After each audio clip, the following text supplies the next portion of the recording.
Assalamualaikum warahmatullahi wabarakatuh. Perkenalkan, saya Iin Suhesti dengan NIM 212211101179, Program Studi Profesi Apoteker Universitas Jember.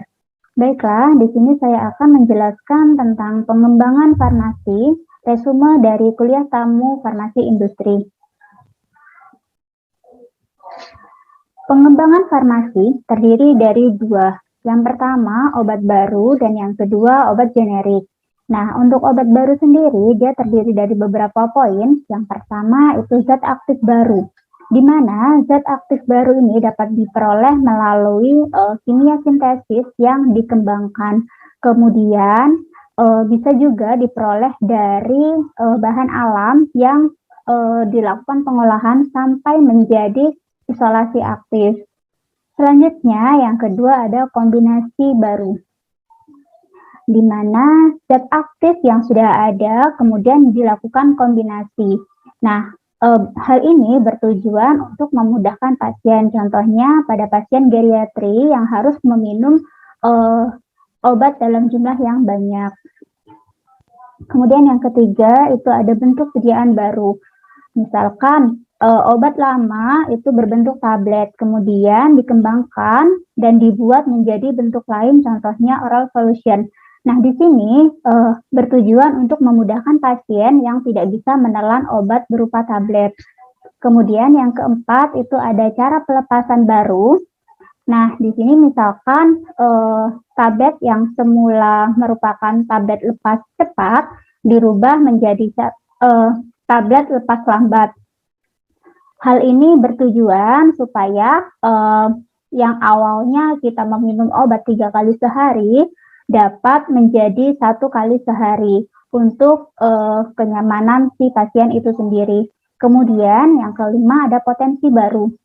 Contohnya pada aspirin yang awalnya dia hanya berfungsi sebagai analgetik, kemudian dikembangkan pada dosis yang rendah, dia dapat berfungsi sebagai pengencer darah.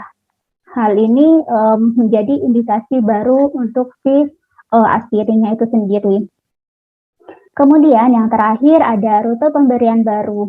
Nah, di rute pemberian baru ini bentuk sediaan baru atau bentuknya sama, tapi cara pelepasannya yang berbeda. Nah, kemudian poin yang kedua dari pengembangan farmasi itu ada obat generik, di mana obat generik ini diperoleh dari mencontoh obat yang sudah ada sebagai obat inovator atau hanya meniru saja. Selanjutnya, di sini terdapat skema proses obat pengembangan baru atau OPB. Nah, di mana yang pertama itu ada pengembangan senyawa obat. Nah, pada pengembangan senyawa obat kita memerlukan waktu yang panjang, kemudian banyak riset, kemudian banyak dana yang dikeluarkan.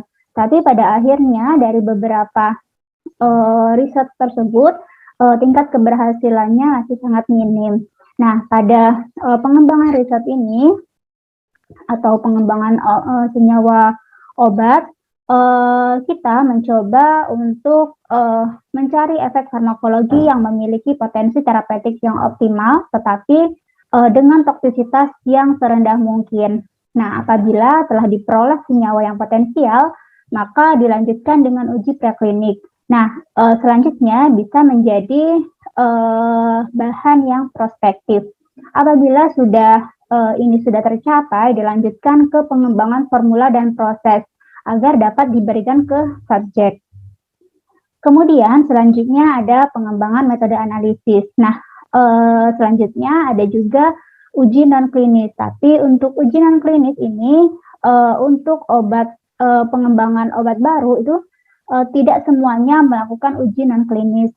Nah, di uji non-klinis ini yang dapat kita lihat adalah uji farmakologi dan uji toksisitas.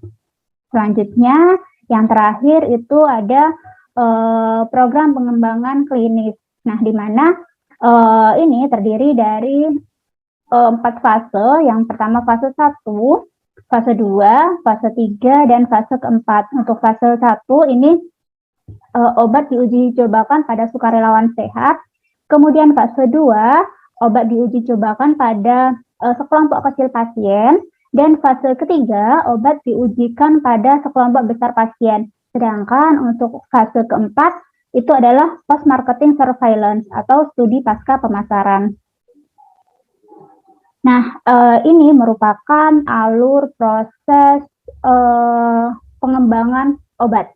Nah, di sini untuk yang obat dengan kategori low risk, low return itu memerlukan waktu sekitar 2-5 tahun. Sedangkan untuk yang medium risk dan medium return itu 5-10 tahun. Sedangkan kalau untuk yang high risk, high return itu memerlukan waktu yang lebih lama, yaitu sekitar 12-20 tahun. Nah, di sini terdapat alur proyek pengembangan di PT Interbak itu sendiri. Yang pertama, dari bisnis development-nya itu dibantu dengan marketing untuk melakukan survei. Kemudian hasil surveinya itu diarahkan ke R&D, di mana R&D-nya nanti akan mengembangkan formulasi, kemudian akan mengembangkan metode analisis, dan kemudian akan melakukan registrasi, di mana pengembangan formulasi ini dibantu di area produksi, sedangkan pengembangan metode analisis ini dilakukan di area QC atau Quality Assurance. Selanjutnya, di bagian R&D ini akan melakukan beberapa tahap. Yang pertama, ini tahap usulan, kemudian tahap persiapan, tahap pengembangan, dan tahap registrasi. Di tahap usulan, ini terdapat beberapa poin. Yang pertama, itu ada survei pasar dan forecasting. Kemudian ada CPOB, kemudian fasilitas dan peralatan. Selanjutnya ada paten, sourcing, dan estimasi harga. Kemudian, pada tahap persiapan, ini ada studi preformulasi, kemudian dilihat juga karakteristik dari produk komparator, kemudian dilihat juga spesifikasi dan metode ujinya, dan pengadaan bahan dan alat dan reagen. Selanjutnya, pada tahap pengembangan, ini yang dikembangkan adalah berupa formulanya, kemudian proses, ya, di mana prosesnya ini untuk meningkatkan skalanya, kemudian ada analisis dan kemasan. Setelah itu dilakukan proses registrasi. Nah, di sini terdapat peningkatan skala di PT Interbak itu sendiri. Terdapat 3 skala. Yang pertama skala kecil, skala menengah, dan skala pilot atau produksi. Nah, di skala kecil ini terdapat metode analisis tentatif, kemudian yang kedua itu ada optimasi formula dan prosesnya itu sendiri, kemudian yang ketiga, kemudian selanjutnya skala menengah. Nah, untuk skala menengah ini terdapat beberapa poin penting. Yang pertama itu uji stabilitas sebagian, kemudian validasi metode analisis, kemudian validasi pembersihan, kemudian evaluasi bahan kemas. Nah, selanjutnya itu ada skala pilot atau produksi. Nah, di sini yang harus dilihat adalah validasi prosesnya, kemudian transfer teknologi, kemudian uji waktu tunggu, uji stabilitas, dan uji bioekuivalensi. Nah, apabila semua skala ini telah lengkap, maka dilakukan registrasi ke Badan POM. Ya, meskipun memang semua uji ini tidak diminta oleh Badan POM. Kemudian selanjutnya ada studi preformulasi, di mana studi preformulasi ini untuk melihat karakterisasi sifat fisikokimia dan biologi dari bahan obat.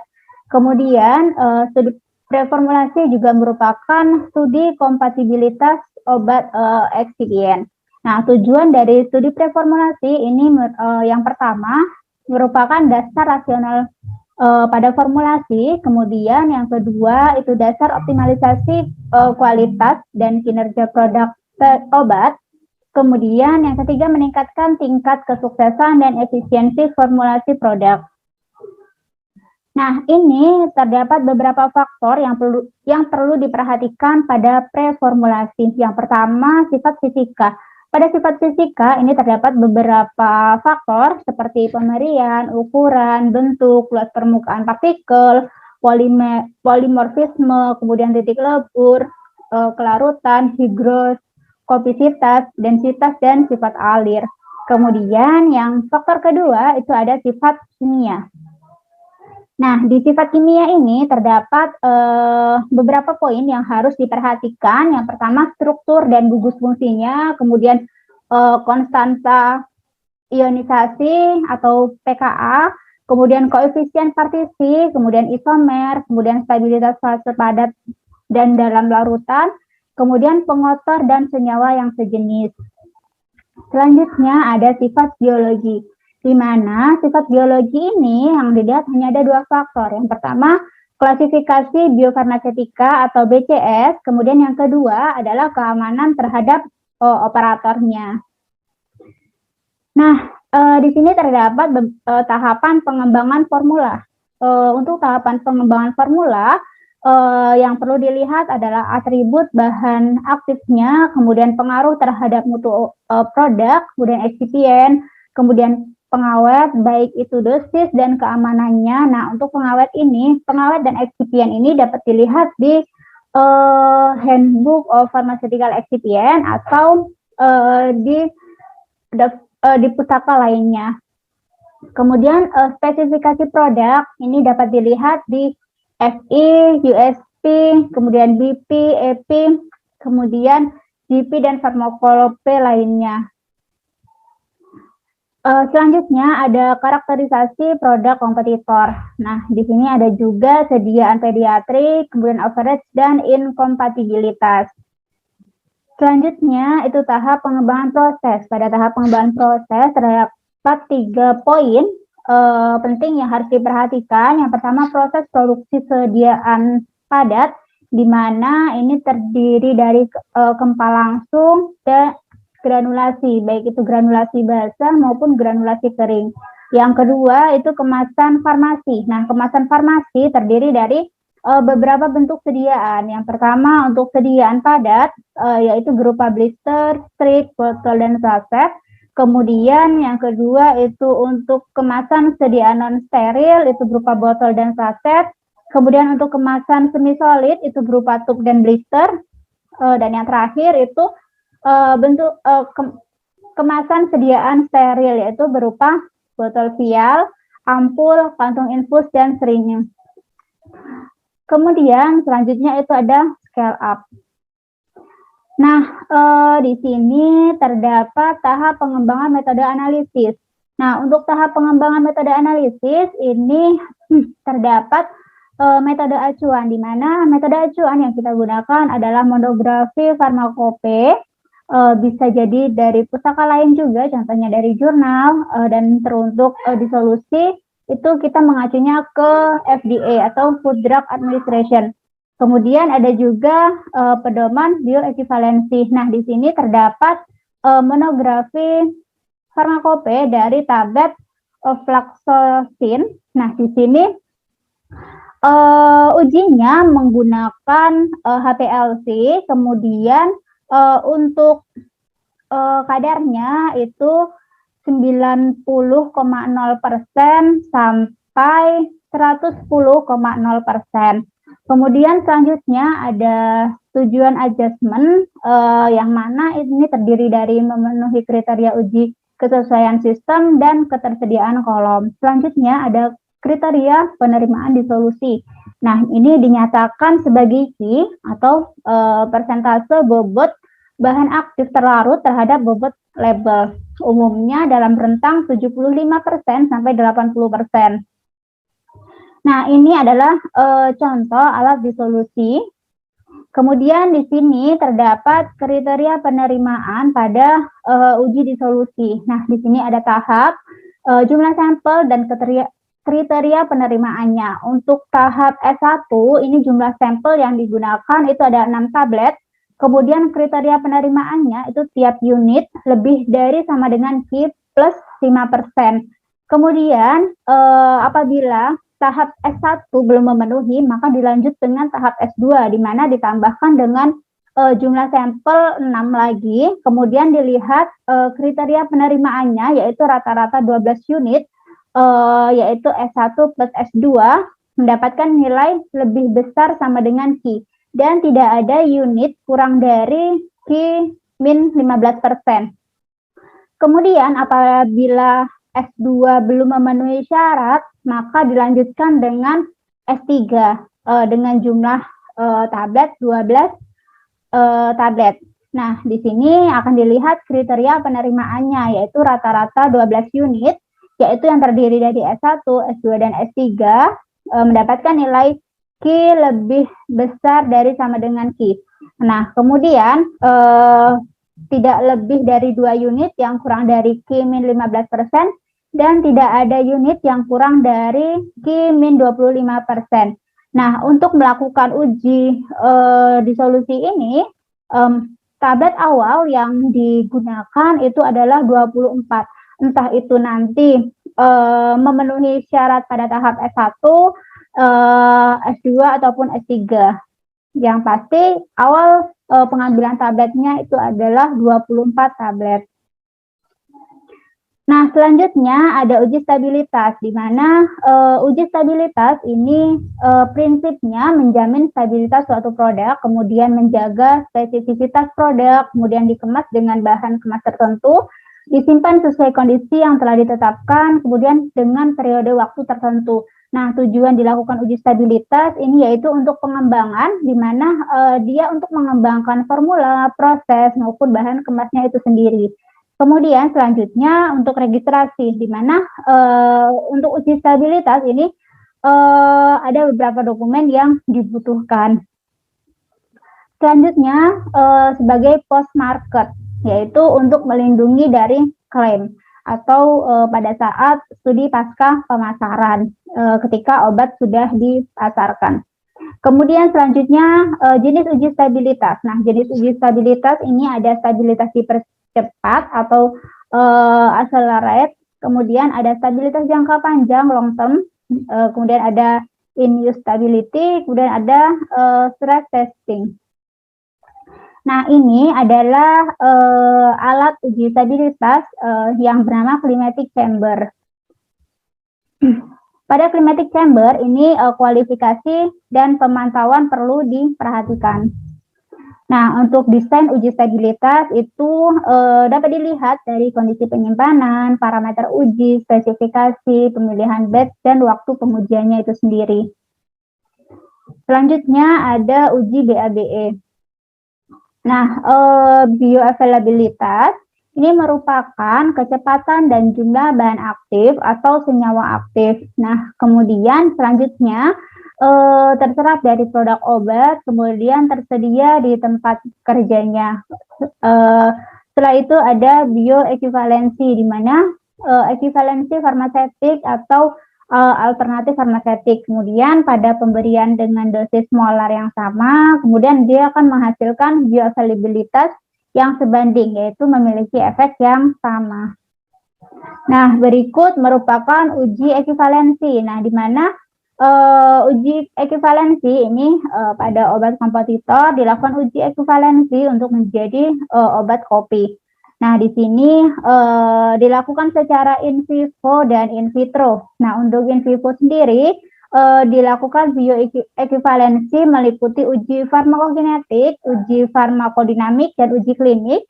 Sedangkan untuk uji in vitro itu dilakukan dengan uji disolusi terbanding, yaitu BioViewer melalui BCS potensi. Selanjutnya yang terakhir itu ada registrasi. Nah, di sini terdapat alur registrasi dari obat. Yang pertama kita mempersiapkan dokumennya tadi yang telah disebutkan di atas.